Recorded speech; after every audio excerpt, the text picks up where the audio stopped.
describe him to me. And Muslims, look at the description of your Rasul. And for some, this would be the first time you hear what your Prophet looked like. I saw a man of striking appearance. ظاهر الوضاء أبلج الوجه, radiant face, حسن الخلق, beautifully created. لم تعبه الثجلة, his belly wasn't protruding. ولم تزر به السعلة, nor was his head disproportionate and small.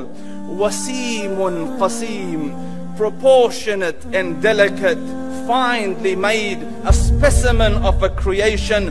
في عينيه دعج, in his eyes there was a contrast.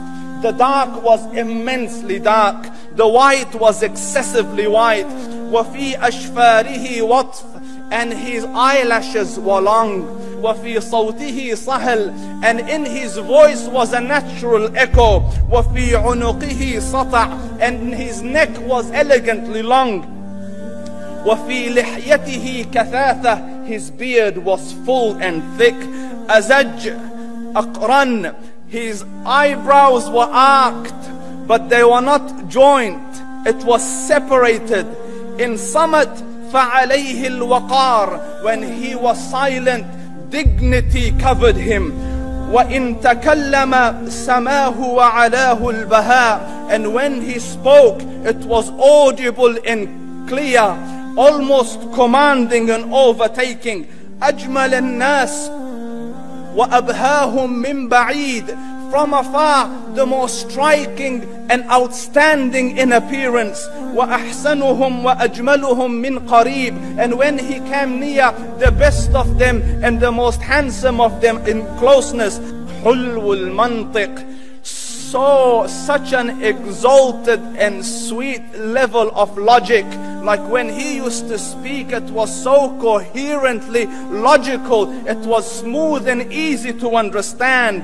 فصل لا نزر ولا هذر, he was to the point, not excessive nor too short. كأن منطقه خرزات نظم يتحدرن, his logic, his utterances, his words were like jewels coming out of a necklace, calculated, polished, one after the other, it would flow magically. ربعة, he was medium in height. Your eye didn't have to strain to look up at him, nor was it tedious to look down at him. He was a comfortable sight to look at. له رفقاء يحفون به, he had friends, the people that were with him, they were working around him to try to serve and protect him. إن قال سمعوا لقوله, when he used to say something, they used to hearken to what he used to say. وإن أمر تبادروا إلى أمره, when he commanded, they used to compete to fulfill the command. This is Muhammad Rasulullah. This is Muhammad Rasulullah. Anas ibn Malik says, he says, I came out one night, it was the full moon night.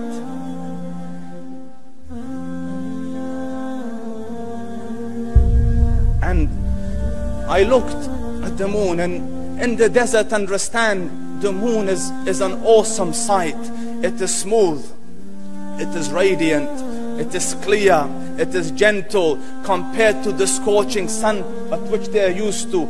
So the moon was the epitome of beauty. So he says, I came out at a full moon night and I looked at the moon and I saw it, beautiful, handsome. So I said, let me go see if the moon is more handsome or my Prophet is more handsome. Let me see if that is more beautiful or the Prophet is more beautiful. So I went and I saw him standing afar. So I looked at his face and I looked at the moon, and I looked at his face and I looked at the moon, and I looked at his face and I looked at the moon, and he said, Wallahi, he was more handsome than the moon in its entirety. That is just the look of your Rasul. Aisha radiyallahu anha says, I was sewing with the needle, my needle dropped in the dark, I couldn't find it. I said, Ya Rasul, I can't find it. He moved his face close, and I swear, out of the radiance of his face, I found my needle. And the Prophet ﷺ was mind-bogglingly handsome. But his handsomeness was covered with waqar and jalal and hayba. The Sahaba say, when we used to sit at his feet, two feelings conflicting would come on the heart. The first one, you wanted to look at him. You wanted to behold the majesty of his face. And when you wanted to look up, shyness used to overtake you, so you used to look down. Amr ibn al-As says, I sat with him many times, but if you ask me to describe his face, I can't describe it. I wouldn't be able to look up to him ijlalan wa ta'zeeman. I couldn't look up at him.